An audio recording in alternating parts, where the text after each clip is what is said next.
Hey everyone, and welcome back to the channel.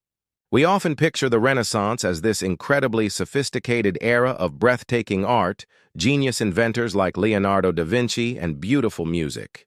It's the age of enlightenment, right? But what if I told you that behind all that beauty and brilliance was a world of truly bizarre, shocking, and downright disgusting daily habits? A world where the latest fashion could kill you, where doctors prescribed ground-up mummies for a headache, and where you had to listen for a specific shout before walking down the street to avoid a shower of, well, waste.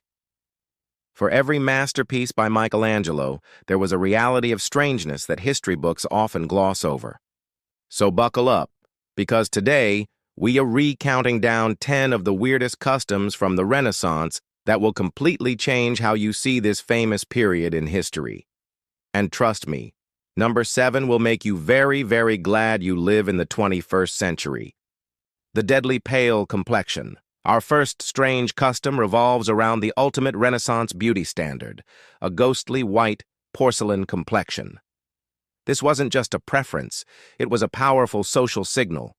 A tan meant you were a common peasant who worked in the fields under the sun. Pale, unblemished skin, however, screamed wealth and aristocracy. It meant you could afford to stay indoors and live a life of leisure. But achieving this coveted look came at a terrifying cost. Women, and even some men, would paint their faces with a substance called Venetian ceruse. This was a creamy white paste made from mixing white lead and vinegar.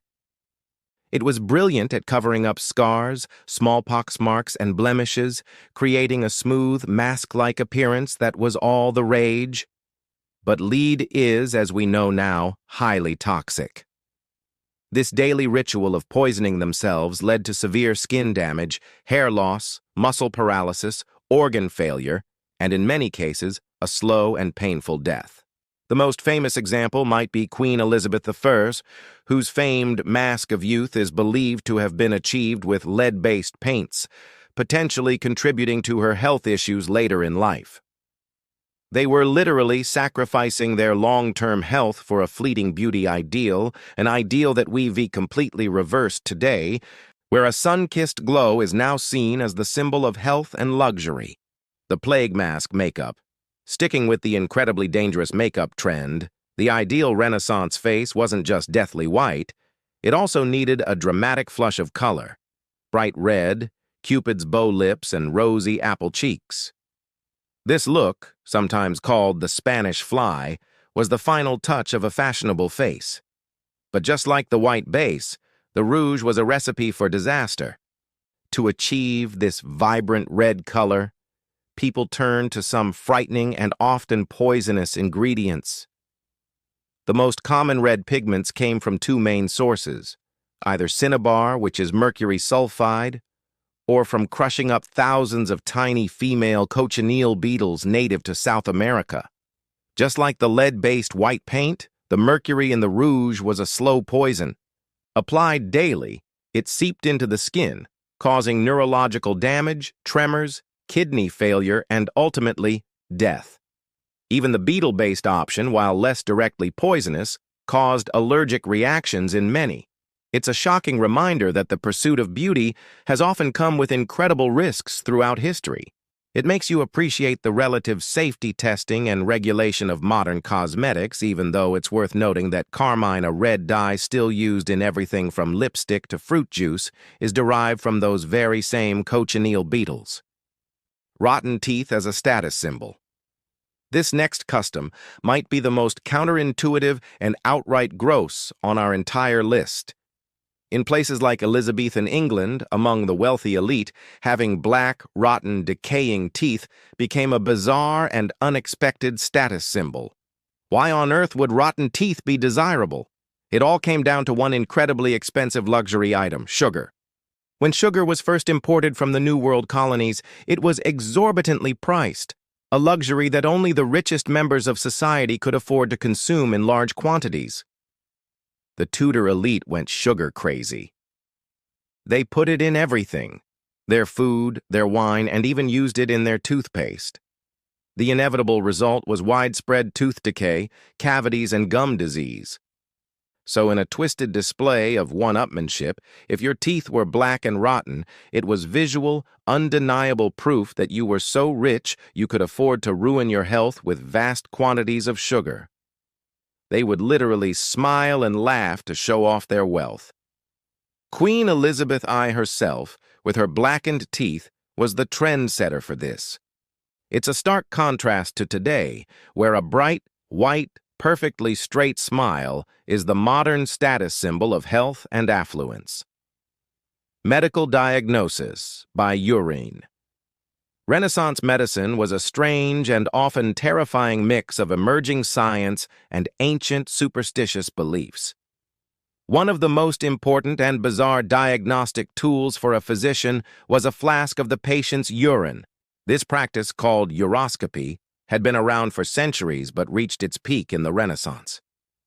A doctor would diagnose almost every ailment by meticulously examining the color, consistency, opacity, smell, and even the taste of a patient's urine. They would use a special chart called a urine wheel that matched 20 different shades of yellow-red, green, and even black to specific diseases and imbalances of the four humors: blood, phlegm, black bile, and yellow bile. The physician would often never even see the patient, making a diagnosis based solely on the urine sample and the description of symptoms from a messenger. While modern medicine still uses urinalysis as a valuable tool, the Renaissance version was often completely useless for actual diagnosis based on flawed science. Imagine going to the doctor with a fever and him proclaiming you have an excess of choler based solely on the fact that your pee looked a bit too orange. It was a flawed and often dangerous system that persisted because it was one of the only methods they had. Powdered mummy medicine. Perhaps one of the most macabre and unsettling customs was the use of Egyptian mummies as medicine. For over 500 years, from the 12th century well into the Renaissance, a substance called mumia was a standard fixture in European apothecaries. This wasn't a metaphorical name. It was literally ground up or liquefied remains of ancient Egyptian mummies stolen from their tombs, imported into Europe, and sold for a high price. The belief behind this grisly practice had two origins. First, ancient historians like Pliny the Elder wrote about bitumen, a natural asphalt that was used in Persian medicine. The word for this bitumen was mumia. Second, when Europeans first encountered mummies, they saw the black resin-coated bodies and mistakenly believed they were preserved in this healing bitumen. People believed that consuming this mumia would allow them to absorb the life force or healing properties of the ancient dead. It was prescribed and consumed to treat everything from headaches and stomach ulcers to preventing the plague and curing bruising. They would eat it, make it into salves, or drink tinctures. This practice even extended to art, where mummy brown was a popular pigment made from, you guessed it, crushed mummies. It wasn't until the 18th and 19th centuries that people started to find the practice utterly revolting, and it finally fell out of favor. Wearing your fate, the plague doctor. The iconic plague doctor costume, with its long leather coat, goggles, and beaked mask, is one of the most enduring and creepy images from this era. But every part of that outfit was based on a strange and tragically wrong medical theory. Doctors at the time believed the plague was spread through miasma, or bad, foul-smelling air that was thought to be poisonous, so the entire suit was designed to protect the doctor from this airborne poison. The beak of the mask, which made them look like some kind of monstrous bird, was stuffed with strong-smelling herbs, flowers, and spices like lavender, mint, cloves, rose petals, and myrrh. The idea was that these pleasant, powerful smells would filter out the poisonous miasma and protect the doctor from infection. The long, waxed leather coat, the gloves, the boots, and the wide-brimmed hat were all to avoid physical contact with victims and the fleas that might be on them. They also carried a long rod to examine patients without touching them. Of course, we now know the bubonic plague was primarily spread by fleas on rats, so the suit was almost completely useless against the actual disease. These doctors, often second-rate physicians, or even quacks hired by desperate cities, were terrifying figures, symbols of death itself, and their bizarre costume remains a powerful image of medical misunderstanding in the face of a terrifying epidemic. The royal groom of the stool. In the courts of English kings, one of the most powerful and coveted positions wasn't a military general or a chief advisor. It was the groom of the stool. The title itself comes from the close stool, which was essentially a portable toilet box. This nobleman's primary duty was to assist the king with his most private bodily functions. He would attend to the king in the private toilet chamber, providing him with water, towels, and whatever else he needed. But this was about far more than just hygiene. Because this was such an intimate and private role, the groom of the stool became the king's closest confidant. He was a privy councillor in the truest sense of the word. He had unparalleled private access to the monarch and often controlled who else could speak to him, wielding immense behind-the-scenes political influence. He was also the keeper of the king's secrets, both literally and figuratively, monitoring his health and diet.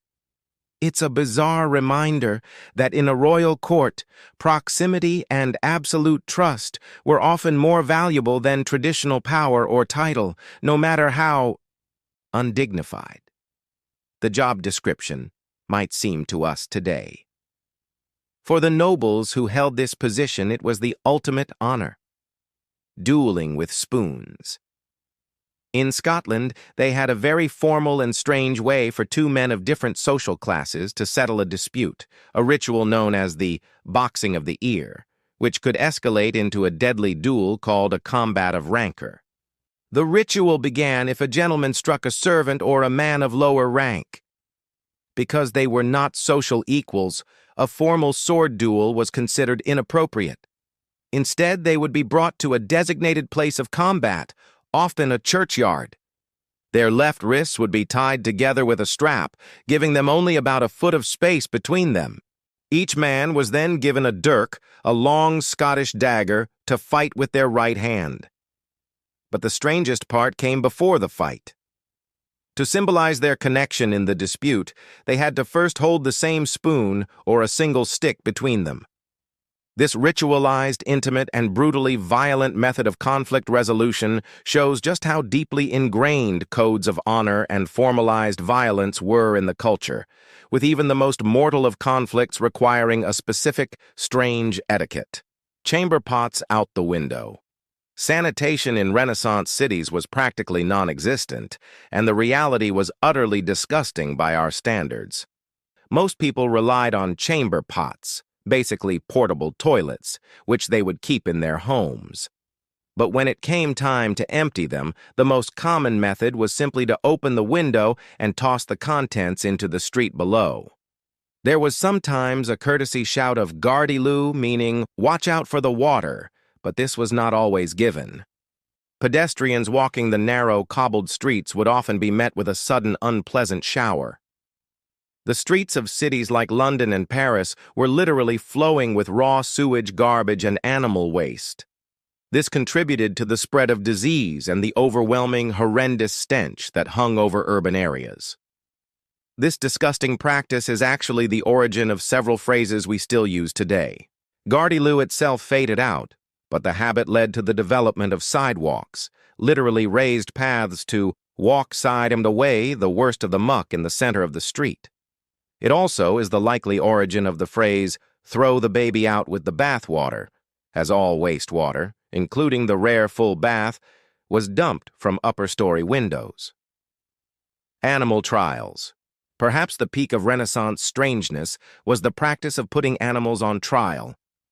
That's right, pigs, rats, dogs, insects, and other animals were formally arrested, charged with crimes, provided with legal defense, and sentenced in a court of law, complete with judges, prosecutors, and witnesses. These were not symbolic gestures. They were deadly serious legal proceedings that followed all the formalities of human law. There are extensive records of pigs being tried and publicly executed for murdering children. Herds of locusts or weevils were tried for destroying crops, often with the court appointing a lawyer to defend the insects. There was even a case of dolphins being put on trial. The animals were treated as morally culpable beings who had willingly chosen to commit crimes against society and God. In the case of pest infestations, the court might even issue a formal decree of excommunication against the insects or order them to leave the area. It shows a profoundly different way of viewing the natural world, one where the line between human and animal justice was incredibly blurry, and where the legal system was used in a desperate attempt to impose order on a chaotic and often incomprehensible world. And there you have it, 10 of the strangest customs from the Renaissance that prove history is often weirder and more disgusting than fiction. It was an era of stunning contradiction, unmatched artistic beauty and intellectual revolution existing alongside some truly horrifying, bizarre, and smelly daily practices. These customs show us how people tried to make sense of their world with the knowledge they had, whether it was through dangerous fashion, frightening medicine, or formal rituals for things we'd find absurd today. It really makes you think about what future generations will find utterly bizarre about our own time, doesn't it? Which one of these shocked you the most? Was it the poisonous makeup, the mummy medicine, or the idea of putting a pig on trial? Let me know down in the comments below. I'm really curious to hear your thoughts. If you enjoyed this journey into the weird side of history, do this channel a huge favor and hit that like button. It really helps the video reach more people. And make sure you subscribe and turn on notifications so you don't miss our next deep dive. We've got plenty more strange stories from the past coming your way. Thanks for watching, and I'll see you in the next video.